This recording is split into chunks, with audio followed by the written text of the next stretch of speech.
किसी ने एक बार मुझसे पूछा था, क्या आप हिंडनबर्ग एयरशिप पर हुए आपदा के बारे में याद है? ये भयानक था। और आप फिर से एयरशिप बनाना चाहते हैं?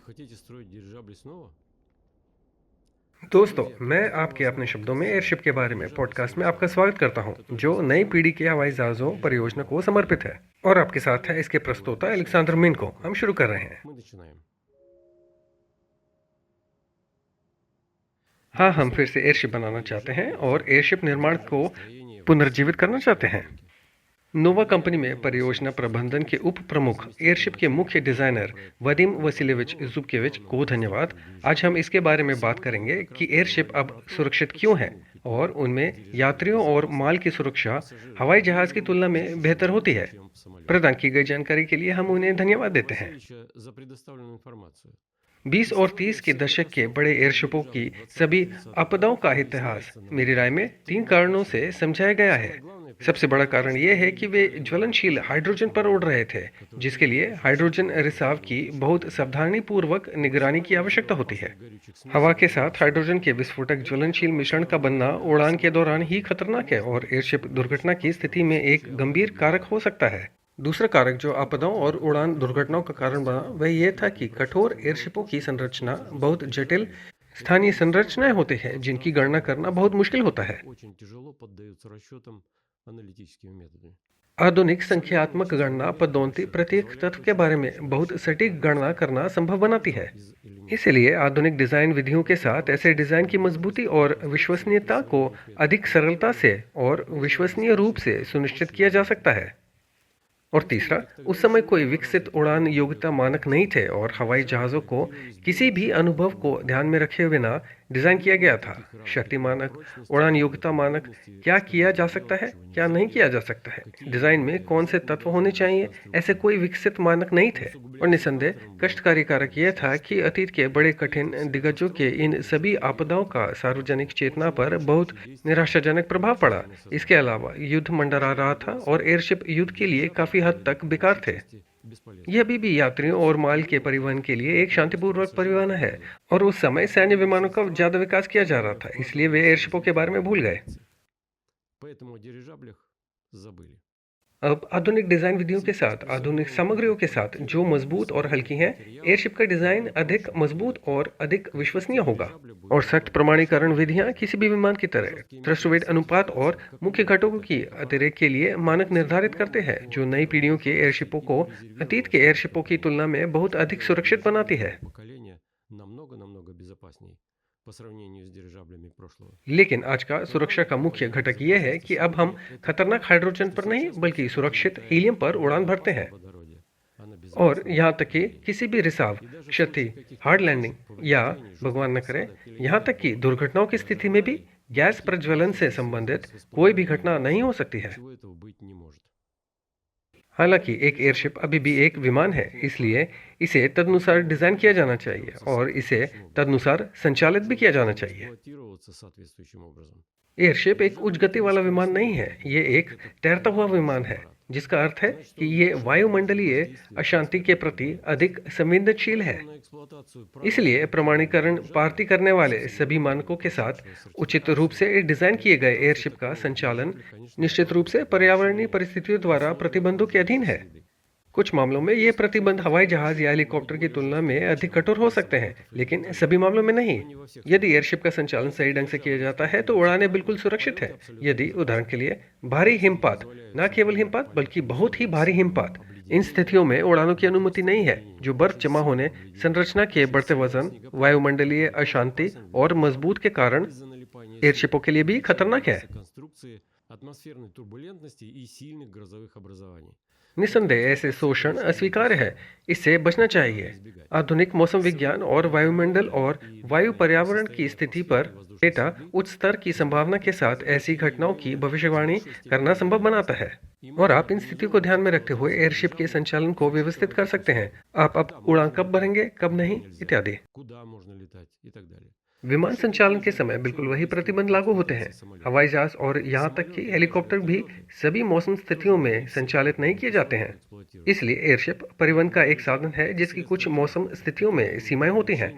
इन प्रतिबंधों का पालन किया जाना चाहिए और इनका उल्लंघन नहीं किया जाना चाहिए। एयरशिपों की सुरक्षा के पक्ष में और क्या कह सकते हैं? ऐसा इसलिए है क्योंकि एयरशिप अपेक्षाकृत धीमी गति से उड़ान भरने वाली मशीन है।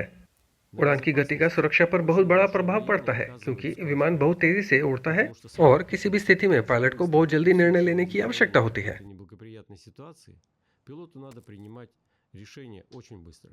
किसी एयरशिप के पायलट से ऐसी त्वरित प्रतिक्रिया की आवश्यकता नहीं होती है, इसलिए एयरशिप अपने आप में काफी स्थिर है।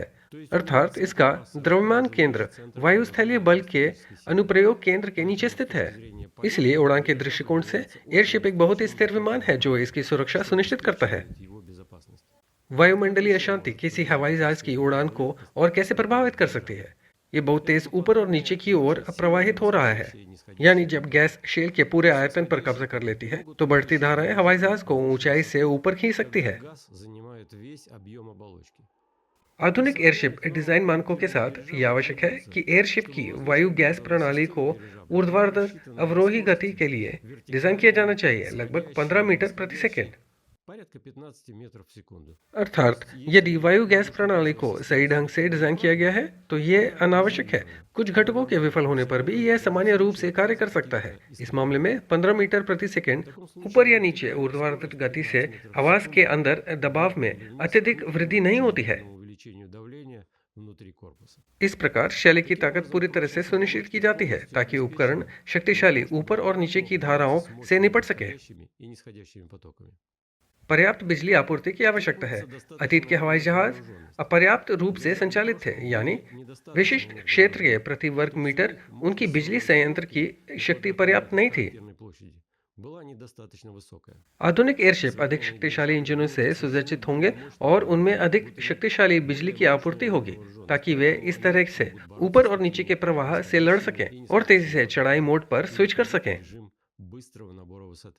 किसी भी व्यक्तिगत घटक की विफलता या समाधान सहित किसी भी स्थिति के लिए एयरशिप को एक अतिरेक मानक की आवश्यकता होती है। अर्थात प्रमाणन प्रक्रिया के दौरान सभी मुख्य घटकों की विफलताओं पर हमेशा विचार किया जाता है और ये जांच किया जाता है कि ये विफलताएं किसी हद तक अधिक कठिन उड़ान स्थितियों या भयावह स्थिति का कारण बन सकती है। यदि किसी घटक की विफलता से भयावह स्थिति का विकास होता है तो इसके लिए आवश्यक रूप से इस घटक की अतिरेक की आवश्यकता होती है। डिजाइन में आधुनिक उड़ान योग्यता मानकों की भी आवश्यकता होती है। ये सब सुनिश्चित किया जाना चाहिए और सभी महत्वपूर्ण घटक अनावश्यक होने चाहिए। एक अनिवार्य आवश्यकता भी है। एयरशिप थोड़े अधिक वजन के साथ उड़ान भरते हैं। छोटे एयरशिपों की ताकत और उड़ान योग्यता के अनुसार मानक उन्हें थोड़े अधिक वजन के साथ उड़ान भरने की अनुमति देता है। इसके अलावा छोटे एयरशिपों की ताकत और उड़ान योग्यता के लिए आधुनिक मानकों की आवश्यकता होती है कि सभी प्रणोदन प्रणालियों की विफलता की स्थिति में बोर्ड पर गिट्टी की पर्याप्त आपूर्ति होनी चाहिए। जब गिट्टी छोड़ी जाती है तो एयरशिप एक मुक्त उड़ान स्थिति में प्रवेश कर सकता है ताकि पायलट एक लैंडिंग साइट चुन सके और सुरक्षित रूप से उतर सके।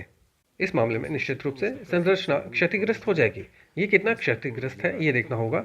सबसे अधिक संभावना है केवल आंशिक रूप से और मूल रूप से एयरशिप अब बहाली के अधीन है, लेकिन ये कार्गो और यात्रियों के लिए बिल्कुल सुरक्षित हो गई। इसलिए नई पीढ़ी के एयरशिपों पर उड़ान कार्गो और यात्रियों के लिए बिल्कुल सुरक्षित होगी।